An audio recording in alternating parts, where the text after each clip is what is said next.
हाँ बिस्मिल्लाह الرحمن الرحیم ابتدائی لیکچر زمونږه د قرآن مجید سره متعلق دی.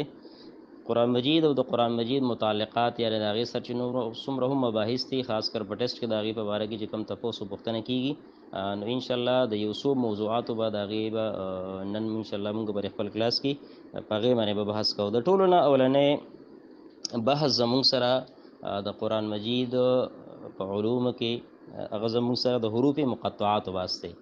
حروف مقطعات ویل کېږي ستا نو دا د عربی زبان ټکی دی. تاسو اهل علم یې په دې باندې پوهیږئ چې قطع په عربی زبان کې ټوکړې ته ویل کېږي. حروف مقطعات ته ځکه حروف مقطعات ویل کېږي چې دا ځان له ویل کېږي. دا په ویلو کې سړي ځان له ویل کېږي، هر یو حرف ځان له ویل کېږي. او دا هم تاسو ته پته ده چې په دې باندې حرکات په دې باندې نه وي، بغیر د حرکتونو دا حروف ویل کېږي. نو حروف مقطعات د قرآن مجید د 29 سورتونو په آغاز کې راغلي دي. څومره؟ د 29 سورتونو په آغاز کې حروف مقطعات راغلي دي.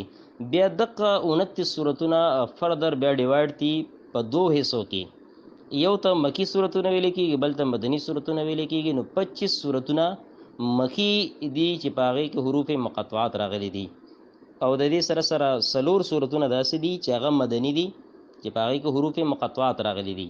او دا هم ستاسو په علم کې دا تاسو په دې باندې پوهیږئ هم چې حروف مقطعات دا د سورتو په آغاز کې راځي، دا د آیات په درمیان کې هم نه راځي، او دا د آیات په اختتام کې هم نه راځي، او نه د سورت په اختتام کې راځي، بلکې دا د آیات د سورتو په ابتدا کې راځي. نو دا دوه خبرې د یادولو شو چې حروف مقطعات د 29 سورتونو په آغاز کې راغلي دي، 25 سورتونه مکی، 4 سورتونه مدني. او دا هغه کسنې چې بار بار په پیپر کې راغلي دي. تکرار کده دي د حروف مقطعات چې کوم په قرآن کې استعمال شوی دي، کده دي تکرار شمار کړلی شي، نو د تکرار د شمارېدو چې کله دا موږ شمار کو چې دا حروف بار بار مکرر راغلي دي، نو تعداد د دې 78 جوړیږي. یعنی حروف مقطعات چې په قرآن مجید کې بار بار استعمال شوي دي، مکرر استعمال شوي دي، د ټولو مجموعي تعداد راغونډ کې هغه 78 جوړیږي. څومره؟ 78 جوړیږي. او چې تکرار نه بغیر د شمار کې، چې تکرار پکې نه وي، نو د تکرار نه بغیر د دې حروف او تعداد څومره دی؟ 14 دی. یعنی 14 حروف مقطعات په قرآن مجید کې استعمال شوي دي بغیر د تکرار نه، او تکرار سره دې تعداد څومره دی؟ هغه 78 دی. تعداد د دې سره 78 دی. بل پکې دا خبره هم چې حروف مقطعات بعضې هغه دي چې هغه مشتمل په یو حرف باندې دي، په یو حرف باندې مشتمل دي. بعضې هغه دي چې هغه مشتمل په 2 حروفو باندې دي، بعضې په 3 حروفو باندې، بعضې په 4 او بعضې په 5 حروفو باندې سړي مشتمل دي، بعضې په 5 حروفو باندې مشتمل دي. مختصرا دا چې کوم په یو حرف باندې حروف مقطعات مشتمل دي، لکه صاد، قاف، نون، دا هغه حروف مقطعات دي چې دا په یو حرف باندې سړي دا باغې مشتمل دي. په 2 حرف باندې چې کوم مشتمل دي، نو طه، طاسین، یاسین وغیرہ، یا حامیم. کم چې په 3 حروفو مشتمل دي، الف لام میم را، طا سین میم، دا هغه حروف مقطعات دي چې دا په 3 حروفو باندې مشتمل دي. 4 باندې چې کوم مشتمل دي، الف لام میم صاد یا الف لام میم را. او دغه رنګي چې په 5 حروفو کوم مشتمل دي، نو ح، میم، عین، سین، قاف. او د دې سره سره کاف، ها، یا، عین، صاد، دا هم د حروف مقطعات نه دي، او دا په 5 حروف مشتمل دي. نو دلته د حروف مقطعات مختصره خلاصه دا شوله چې حروف مقطعات د قرآن مجید د سورتونو په آغاز کې راغلي دي، 29 سورتونو په ابتدا کې راغلي دي، 29 سورتونو په ابتدا کې راغلي. تکرار سره د دې الفاظو تعداد د دې حروف تعداد 78 دی، بغیر د تکرار نه دي تعداد هغه 14 دی. بیا په دغه 29 سورتونو کې چې کوم راغلي دي، په 29 سورتونو کې 25 سورتونه مکی دي، او په دې کې 4 سورتونه زموږ سره دي هغه مدني سورتونه دي. او دا هم تاسو پته ده چې حروف مقطعات دا په قرآن مجید کې چې کوم استعمال شوي دي، اگر چې بعض علماء کرامو د دې معنی هم کړي، مفسرین د دې معنی کړي ده، خو ټیک معنی دا ده چې د دې په معنی او د دې په مفهوم باندې څوک پوهیږي؟ د دې په معنی مفهوم باندې الله تعالی پوهیږي. نو دا د حروف مقطعاتو مختصر بحث او تفصیل تاسو په کتابونو کې کتای شئ. د دې سره سره د قرآن مجید متعلق دویم چې کوم بحث دی، آیات څه ته ویل کېږي؟ عام طور پیپر کې دا تپوس کېږي چې د آیات معنی څه ده. نو آیات معنی ده نشانی، د آیات معنی سره نشانی، نښې ته ویل کېږي. او صورت څه ته ویل کېږي؟ نو د صورت خپل معنا چې کوم لغوي کوم معنا ده نو هغه چار دیواری هم معنا ده، شرف او بلندی دا هم د دې معنا علما کرامو د صورت کړي ده. ٹھیک ہے. نو دا خو د دې هغه لغوي معنی شولې. اصطلاح کې د دې چې کوم معنی دي نو هغه هم تاسو ته به معلوم وي چې د عربو د قرآن مجید د راتګ نه مخکې د عربو کې د فصاحت او بلاغت ډیره زیاته چرچه وه. عربو به خپل مختصر کلام چې کله باغي خپل تفصیلی کلام به وړاندې کو، تفصیلی اجمالی او تفصیلی کلام، نو هغه ته به مختلف نمونه ورکوله. نو دا غي د کلام چې به کومه مجموعه او کومه خبرې چې شولې دا غي چې کم کلامو دا غي د مجموعي نوم باغي سکه خو د دیوان بکې خو مجموعي د کلام ته به سوي دیوان به وي. ذکر الله تعالی د خپل کتاب مجموعي نوم سکه خو د دې الله تعالی قران کې خو عربو چې بکم وړې واړه کلامونه به دا غي وړې خبرې به دا غي وي، هغه ته باغي قصیده وي. چې کم مختصر کلام بو نو مختصر کلام تباغي قصیده به ورته وي. څه به ورته وي؟ قصیده به ورته وي. نه ځکه الله تعالی د مختصر مجموعي نوم سکه خودو دا غینم الله تعالی صورت کې خودو، د مختصر مجموعي نوم الله تعالی صورت کې خودو. او دا رنګي عربو به د خپل کلام مختصر کلام اغه ته باغي سوي بیت په ورته وي، بیت سبه ورته وي، بیت په ورته وي. نو ځکه الله تعالی د خپل کلام مختصر خبرې ته الله تعالی سوي اغه ته الله تعالی آیات ورته وي. بعض علماء کرامو بګي دغه تفصیل هم کړی دی او دونه پورې یادول پکار دي چې د سورته معنا صدا سورته معنا صدا نو د سورته د آیات معنا نشانی او د سورت معنا چار دیواری بلندی وغیرہ دا راغلي دي. دویم دا چې د قران مجید چې کوم ترتیب دی، قران مجید چې کوم ترتیب دی نو دوه قسمه ترتیب زموږ سره د قران مجید دی. تاسو پاغي باندې پوهه مې چې د قران مجید دوه قسمه ترتیب دی، یو ته ویل کېږي ترتیبی توقیفی او بل ته ویل کېږي ترتیبی نزولی. ترتیبی توقیفی او ترتیبی نزولی کې مختصر فرق دا دی چې ترتیبی نزولی نه مراد دی چې قران په کوم طریقه باندې قران نازل شوی دی، قران په کومه طریقه باندې نازل شوی دی. نو دغه دا ترتیبی نزولی ویل کېږي. کم صورت چې د ټول اول نازل شوی دی بیا ورپسې بیا بل لکه سوره علق د ابتدایي صورت ته، بیا د دې سره سوره مدثر او سوره مزمل دغه رنګي دا ورپسې سری سورتونه دي نزول په لحاظ سره. نو دغه دي چې په کوم انداز باندې قران نازل شوی دی ته ترتیبی نزولی ویل کېږي. دویم ترتیب دی ترتیبی توقیفی چې قران مثبتی موجود کم ترتیب کې کم موجود دی نو دا ترتیبی توقیفی او ترتیبی مصحفی دی ته ویل کېږي. ترتیبی توقیفی ترتیبی مصحفی دی ته ویل کېږي. نو دا به هم تاسو په علم کې دا چې ترتیبی توقیفی او ترتیبی مصحفی کې فرق څه دی او صحابه کرامو دا چې کوم ترتیب کې خو دی نو دا د رسول الله صلی الله علیه و وسلم په وینا باندې کې خو دی. تقریبا 10-15 ورځې مخکې د فدرل یو ټیسټ نو باغی کې هم دا کوېسچن راغلی چې دا ترتیب د سورتونو دا د چا په وخت کې خودل شوی دی، ترتیب د سورتونو دا د رسول الله سلام په زمانه کې خودل شوی دی. نو په دې انداز باندې پیپر کې سره راځي، پیپر کې په دې انداز باندې سوالات راځي. بل په دغه سورتونو کې زموږ سره چې کم صحابه کرامو کم تقسیم کړی دی نو هغه د دې تقسیم کړی دی په 15 قسمه سورتونو باندې. د قران مجید چې څومره هم سورتونه دي هغه ته دي نمونه ورکړي دي چې دا پکې تیوال دي، دا پکې میئن دي، دا مسانی دي، دا مفصل دي وغیرہ وغیرہ. دا چې کوم نمونه دي نو دا صحابه کرام ورکړي دي. دا نمونه چا ورکړي دي؟ دا نمونه صحابه کرام ورکړي دي. نو وی تیوال د قران مجید هغه سورتونه دي، تیوال د قران مجید هغه سورتونه دي چې دا غي تعداد بعضی علماء وایي چې دا غي تعداد و دي او بعضی وایي چې دا غي تعداد اته دي.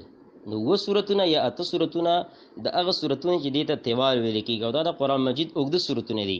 آغاز د سوره بقره نه کېږي، سوره بقره، آل عمران، نساء، مائده، انعام، اعراف، انفال او التوبه. دا چې کوم سورتونه دي نو دا سورتونه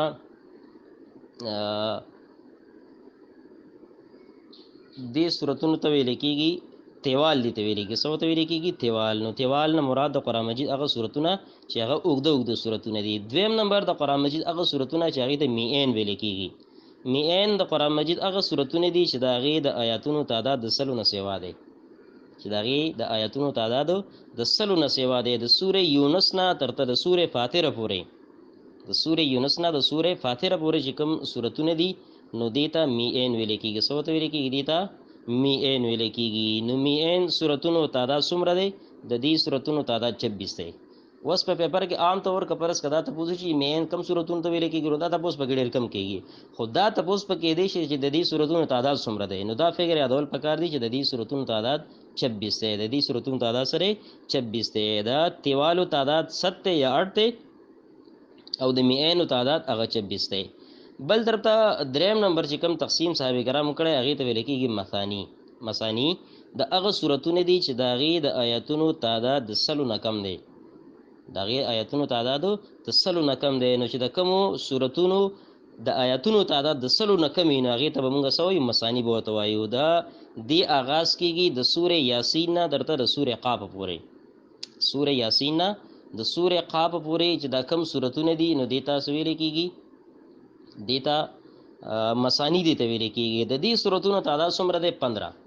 د دې سورتونو تعداد څومره دی؟ 15 دی. نو دا تاسو ابتدا او اخر وپېژنئ. نو د دې په درمیان کې چې کوم سورتونه راشي پیپر کې چې عام طور کوم کوېسچن راځي نو هغه څنګه راځي؟ که د ایم فل پیپر دی، که د پی ایچ ډي دی او که د لیکچرر پیپر دی، نو په هغې کې کوېسچن په دې انداز راتلی شي چې په دې 15 سورتونو کې به د یو سورت نوم اخیستی. فرض کړه سورې یاسین، سورې صافات وغیره وغیره. بل سورت د دې نوم بیا اخیستی چې دا په دې سورتونو کې په کم سورت په د سورتونو کې کم یو سورت دی. دا مثانی سورتونو کې دی، کدا په میئنو کې دی، کدا په تیوالو کې دی. نو چې کله دا تاسو ته د دې سورتونو ابتدا او آخر معلوم وي نو دا به بیا سي دا به اساني. ټیک ده. بل پسې نو د دې مثانی سورتونو تعداد څومره دی؟ د دې 15 دی. مفصل مفصلات بیا هغه دي چې دا په 3 قسم باندې دي. 3 قسم باندې دي.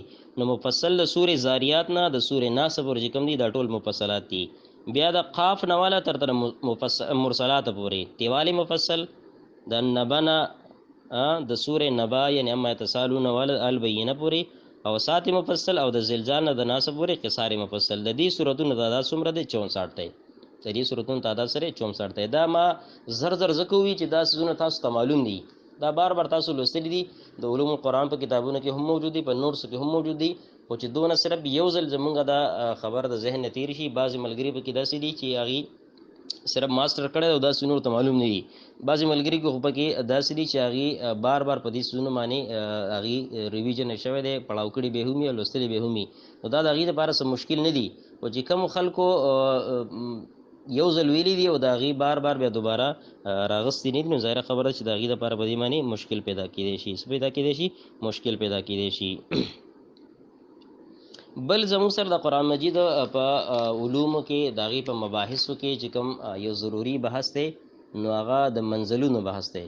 څه بحث دی؟ د منزلونو بحث دی. نو منازل جمع د منزل ده، منازل جمع ده منزل ده. او منزل دا د قرآن مجید هغه حصه ده چې دا صحابه کرامو د خپل اسانتیا دپاره دا مقرر کړې ده. د دې لپاره چې په کم از کم په کم ورځو کې هغې د څو کې د قرآن مجید څو کې ختم وکړي. نو دا د قرآن مجید چې کوم منازل دي هغه 7 منزلونه دي. په دغه 7 منزلونو کې به هغې د روزانه په بنیاد باندې د قرآن مجید صحیح سویله په 7 ورځو کې به هغې ختم کوو. دغه منزلونه چې کوم دي نو دا 7 دي. ابتدا د سورې فاتحې نه د سورې نساء پورې. ابتدا د هغې شروع کېږي د اولني منزل د سورې فاتحې نه د سورې نساء پورې. د څلور چې کوم سورتونه دي نو دا اول منزل دی. بیا په ورپسې منزل کې د سورې مائدې نه د سورې توبه پورې. په دې کې 15 سورتونه دي. د سورې یونس نه د سورې نحل پورې دا 7 سورتونه دي. او د سورې بني اسرائیل نه د سورې فرقان پورې د 9 سورتونه. د سورې شعراء نه د سورې یاسین پورې 11. او د الصافات نه د سورې حجرات پورې 14. او د قاف نه د الناس پورې د اخرې دي د قرآن د اخره پورې دا 65 سورتونه دي. نو دا په 7 منزلونو کې څه دي؟ په 7 منزلونو کې تقسیم دي. اسانه مایده تاسو یاد کړئ چې په ابتدایي منزل کې 4 سورتونه، په دویم منزل کې 15 سورتونه، په دریم منزل کې 7 سورتونه، په څلورم منزل کې 9 سورتونه، په 15م منزل کې 11، په شپږم منزل کې 14 او په 7 منزل کې 65 سورتونه دي. ټیک ده. که دا تاسو مجموعي طور داسې یادوئ نو د دې لپاره چې کومه یو اسان الفاظ دي هغه دا دي: فمی بشوقن، فمی بشوقن، فا میم یا او با شین واو قاف. پمی بشوق د دې نوې مطلب دا دی چې ابتدایي منزل د هغې ابتدا شروع کیږي د پمی د فا یعنی د سورې فاتحې نه شروع کیږي د څه نه د سورې فاتحې نه د دویم منزل آغاز کیږي میم نو د سورې مائده نه د دې آغاز کیږي څه نه کیږي د سورې مائده نه د دې آغاز کیږي او دریم نمبر د یا نو د دریم منزل آغاز کیږي د یا یعنی د سورې یونس نه آغاز کیږي او ورپسې د با نه مراد بنی اسرائیل دی سورې بنی اسرائیل سورې بنی اسرائیل نو دغه پکې یو بل منزل شو او شین دی نو د شین نه مراد سورې شعرا ده د شین نه مراد سورې شعرا ده ورپسې واو دی د واو نه مراد والصافات دی واو نه مراد والصافات دی او د قاف نه مراد سورې قاف دی نو دا د دې منزلونو د ابتدایي صورتو چې د کم نه شروع کیږي داغي مجموعه سره پمی بشوقن فا میم یا او با شین واو قاف دا د دې سره مجموعه ده ان شاء الله چې دا کم نوټس نو نوټس په موږ تاسو سره شیر کوم د نوټس نه هم تاسو به فائدہ بیا دغه تاسو اغستې شي ټیک ده بل بحث موږ سره په دې کې دا هم د یادولو قابل دی چې د قران مجید چې څومره کاتبین دي کاتبین قران مجید چې کم کاتبین دي نو په دې کې عام طور په پیپر کې چې کم کوېسچن راځي نو کاتبین رسول الله صلی الله علیه و علیه وسلم هغه دي تاسو ته پته ده ویږي په دې معنی چې کاتبین جمع د کاتب د لیکون کې ته ویل کیږي نو مراد د دینه کاتبین وਹੀ دي چې د رسول الله صلی الله علیه وسلم وਹੀ ویل کړه رسول الله صلی الله علیه وسلم وਹੀ ویل کړه د دغه کاتبینو د تعداد په باره کې عام طور ته پوښتنه کیږي چې د کاتبینو تعداد څومره ده نو چې کم گایډ ما تاسو سره په ګروپ کې شیر کړی دی پاغي کې تاسو ګورئ نو د کاتبینو تعداد پاغي کې 26 لیکل دی اگر چې گایډز نور هم ډیر زیات خو ما چې تاسو سره رقم شیر کړی دی نو دا د کې پی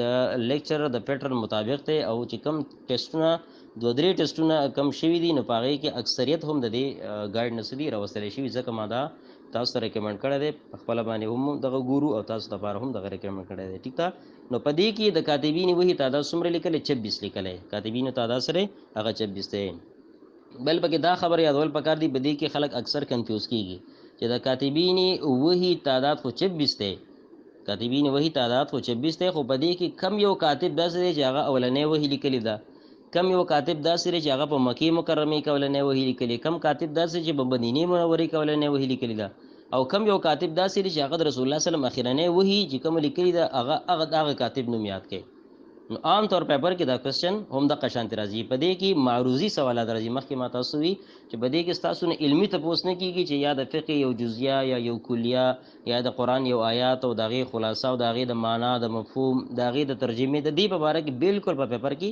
تپوس وبختنه نه کیږي پیپر کې چې تپوس وبختنه کیږي نو دقه په دې انداز باندې وکیږي چې د کاتبین وਹੀ دغه تعداد څومره ده په مکه کې اولنې کاتب څوک دی په مدینه کې څوک دی دغه رنګ د رسول الله صلی الله علیه وسلم اخرانه کاتب څوک دی نو دا پکې د یادولو خبره ده چې په مکه مکرمه کې د رسول الله صلی الله علیه وسلم اولنې چې کم کاتب دی چې د رسول الله صلی الله علیه وسلم لپاره وਹੀ لیکلی دا نو د هغه نوم دی شرحبیل بن حسنه شرحبیل بن حسنه دا د رسول الله صلی الله علیه وسلم چې کم کاتب دی نو دا د رسول الله صلی الله علیه وسلم لپاره وਹੀ لیکلی دا په مکه مکرمه کې ها دا خبر یادوي ٹھیک ده په مکه مکرمه کې اولنې د وਹੀ لیکون کې چې کم کاتب دی هغه شرحبیل بن حسنه رضی الله تعالی عنہ دی په مدینه منوره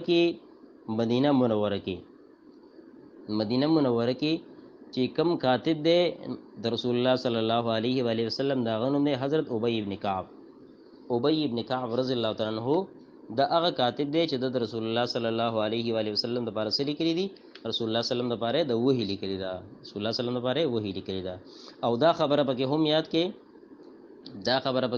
کې چې په قریشو کې د ټولو نه اولنې چې کم کاتب دی دا بتا سو بدقه تفهیم اسلامیات پر گایډ کې بدا ام سی کیو تاسو مخلا شي خو اگر چې پوره تفصیل به وسردونه نه لیکلی نو دا چې په قریشو کې د ټولو نه اولنې چې کم کاتب دی په قریشو کې نو دا غره خالد بن سعید رضی الله تعالی عنہ د رسول الله صلی الله علیه وسلم کاتب دی او دا د رسول الله صلی الله علیه وسلم لپاره سره د وਹੀ لیکلی دا او دغه کوېسچن دا په پیپر کې راغلی هم دی ٹھیک ده بل پکې دا چې د اخیرنه وਹੀ د رسول الله صلی الله علیه و علیه وسلم اخیرنه وਹੀ چې کوم اخیرنه وਹੀ پر راغلی و دا چا لیکلی و د دې کاتب نوم سره نو پیپر کې بتا ستو به د دې شای چې د ټول کاتبینو نمونه لیکلي نو صحیح جواب دی چې ابی ابن کعب رضی الله تعالی عنہ دا رسول الله صلی الله علیه وسلم هغه کاتب دی چې د رسول الله صلی الله علیه وسلم لپاره اخیرانه وحی لیکلی دا سې لیکلی دا اخیرانه وحی لیکلی دا نو دا پکې هم د یادولو خبرې دي د کتابونو نه خلاصتن او مجموعي چې کوم ام سی کیوز هغه د قران متعلق مارا غون کړی دي نو تاسو سره به زاغه ټایم ټایم شیر کوم ټیک تا بل بحث پدې کې زموږ سردار چې د قران مجید اولنې صورت کم یو دی قران مجید اولنې صورت کم یو دی نو یو د نزول په لحاظ سره دی او یو د ترتیبی نزولی په لحاظ سره دی یو د ترتیبی مصحفی په لحاظ سره دی مصحف نه مراد قران مجید یو د قران مجید چې کوم ترتیب دی نو تاسو ته معلومه ده چې اولنې سورۃ سوره فاتحه ده او اخرنې سورۃ سوره ناس ده خود ترتیبی نزولی په لحاظ سره چې اول سورۃ کم نازل شوه نو دا هم تاسو ته معلومه ده چې هغه اولنې سورۃ چې کوم اولنې نازل شوه دی هغه سوره علق ده او د سوره علق 15 آیاتونه دي د سوره علق 15 آیاتونه دي نو دا ټول ته معلومه ده چې اولنې سورته ته او د سوره علق 15 آیاتونه دي خدا ته پوس پسانه کیږي چې د سوره علق مجموعي آیاتونه سونه دي د سوره علق مجموعي آیاتونه څومره دي نو دا خبر ده چې دا به توسه یادې دا ستاره پر دی دا ول خبر ده نو د سوره علق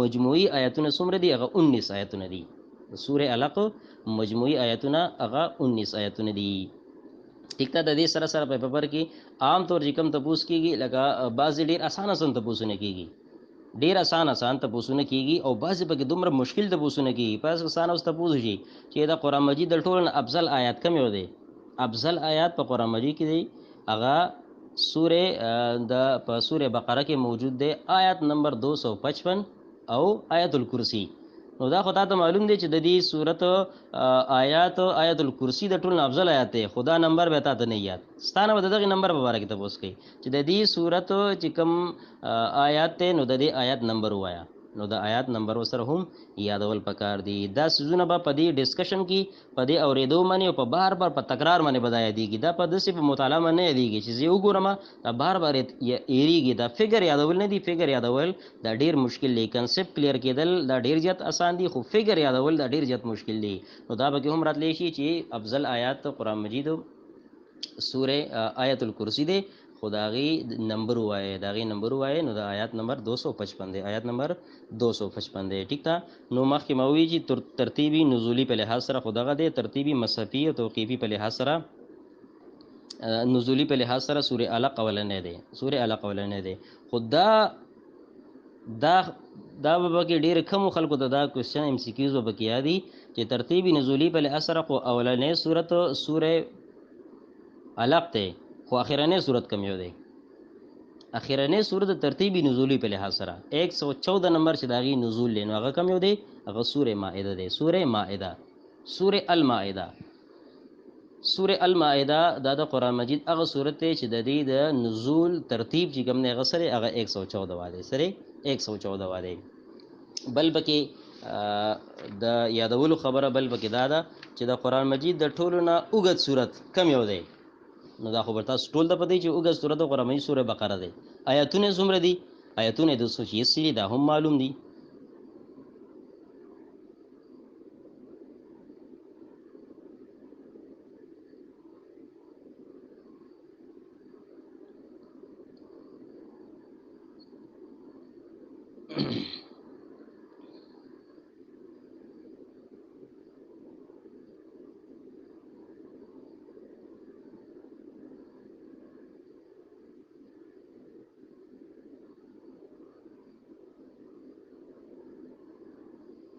په دغه لینک باندې